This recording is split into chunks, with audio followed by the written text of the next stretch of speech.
Hello, this is Dan from the training department, and today what I'd like to show you is how to update the software on a mainboard PCB if the unit will not update in the auto mode. That we are going to be using the direct mode. Now, with using the direct mode, there is a service bulletin and a couple of newsletters which need to be looked at to tell you exactly what you're doing and how to do it. So there's a couple of things I need to show you how to do before we get into the direct mode updating. Now, you're going to use this to update a main board to install the universal compressor, and you're going to update all PCBs on all model refrigerators from July of 2014 through May of 2019. We're doing a software upgrade to these PCBs. So it doesn't matter if you're out on a door gasket or an ice maker or a no-cool, we want you to update the software on the main PCB.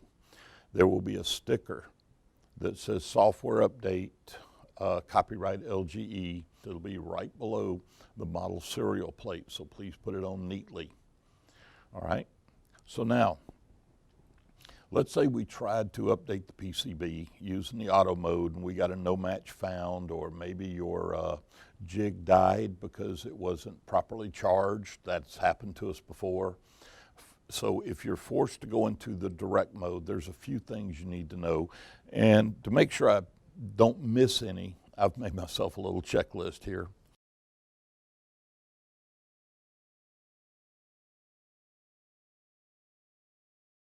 But the service bulletin I'm referencing today is CNZ 201-900-23504.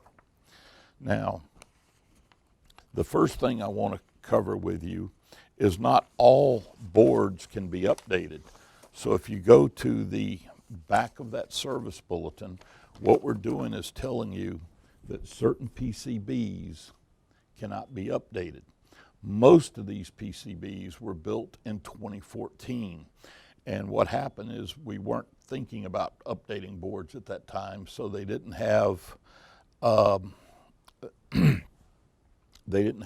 was needed, a rewrite boot put in them or something of that nature. Now, there's three PCBs that were built in 2019. So on this, it tells you the PCB part number, and it says if it was built before, and it'll give you a date. So first off, if we grab one of these boards over here, somewhere on the board, and I'm going to show you two different boards here. If I can get Madison to key in, like right down here at the bottom of this board, you'll find a sticker. And that sticker's got our part number on it. Now, sometimes it's not there. Sometimes it'll actually be located on one of our capacitors, but it'll have the part number. And usually it's an EBR. Now, you need to know when this board was made. So if we look at the part number and we go behind it, you'll see a series of numbers. Skip the first two. After the first two tells you the date the board was built. So in this case, it's saying 124022. So this board was built in 2014, February, and then the date. So I now know the date this board was built. If I look over here on this other example I was showing you, now on some of them, they'll actually put a break between the first two numbers and the rest. This already has the break. So this board was built 2016 in May. So that's how you get the production date of the board. So then you could go back to your service bulletin and find that EBR number and then say, okay, the production date was this board can be flashed. All right? So that's the first thing I needed to go over with you. And it will tell you on that, and there's also another It's a service news that came out. It came out September 16, 2019, and it's telling you the same information. So we can now tell when we've got our production date. We can find out, is this a PCB that can be updated? All right, so production date. Now, finding the software version. If you're doing a direct mode update, you have to know the software so you can determine the new software. So again, we're going to go to the board. Now, what you want to look for is find connector 202, where you're going to plug your jig into, right here where my thumb is, and look for an IC chip close to it. When you look at that IC chip, you're going to look real close, and there's going to be some numbers on it.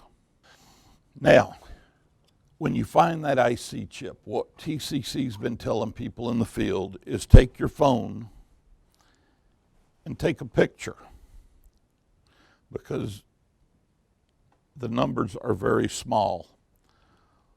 Blow them up so you can read them. This one down here at the bottom is telling me B56E. So now I can look at my chart and I can find B56E. So I know that was I now know my checksum number. So now I know what I'm looking for. Now I'm looking for a checksum number ending in 236. So I have to have the old one to find out the compressor, the checksum number, so I know what it's got to be when I go into the unit. So now, having that information, I now know, and I'm just going to mark this so I don't lose it. So now we've got our new software to go in. Now I go to the board. Now remember again, now if it says TX, I'm going to use the white connector on this cable. If it says VCC, I'm going to use the red one. And then if it was not marked, I would take my ohm meter, ohm out between pins 1 and 2, then ohm between 2 and 3. If 1 and 2, was higher than 2 and 3, I would use the white connector. If 2 and 3 was higher than 1 and 2, I would use the red connector. Again, I am referencing off of the guide that came with your jig. All this information's in there. All right, so we now know that we came over here. I've selected a board with TX, so I'm going to use the white connector. So what I'm going to do first is when you get your jig and you're going into direct mode, what you want to do is place all the dip switches in the up position. Now I'm going to take and plug the cable into my jig. And once again, double check TX is the white connector. I'm going to plug my white connector in here. I'm going to turn my jig on, and immediately when I turn it on, it's going to give me a caution. You are in direct mode, because it's letting you know that it's now up to you to select software, because if you do it wrong, it's going to load the wrong software and it's not going to work correctly. So now I'm going to push the little button here, and it's going to go through and give me different checksum numbers. Now, looking at the chart, I now know what I'm looking for. I am looking for a checksum ending in 42236. So I'm going to keep hitting the button and scrolling through until I find the checksum ending in 42236.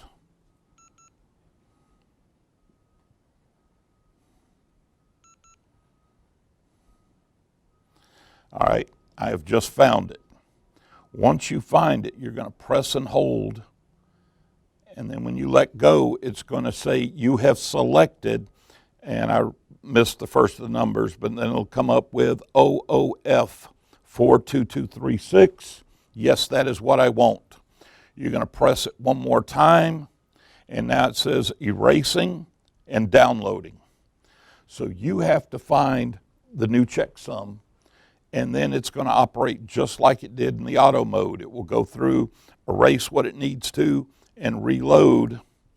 And it's telling me it's downloaded 100%, upgrade complete, and then checksum value or checksum match, and it's flashing back and forth.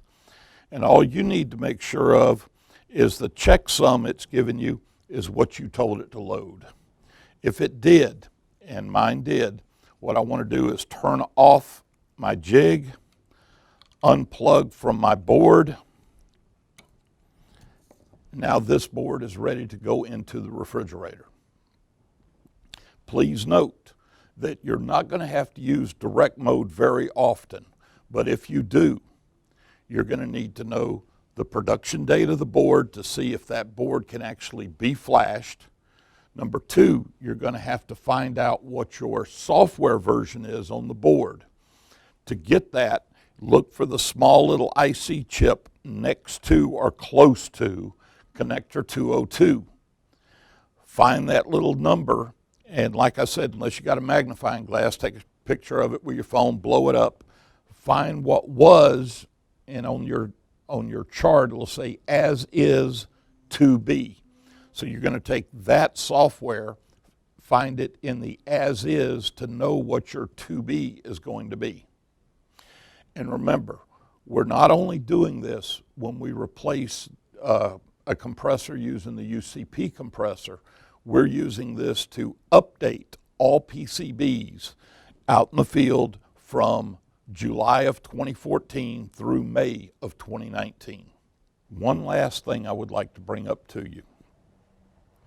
If you were replacing an FLA075 LANA compressor, that is the UCP compressor, so you're going to be replacing it with a UCP.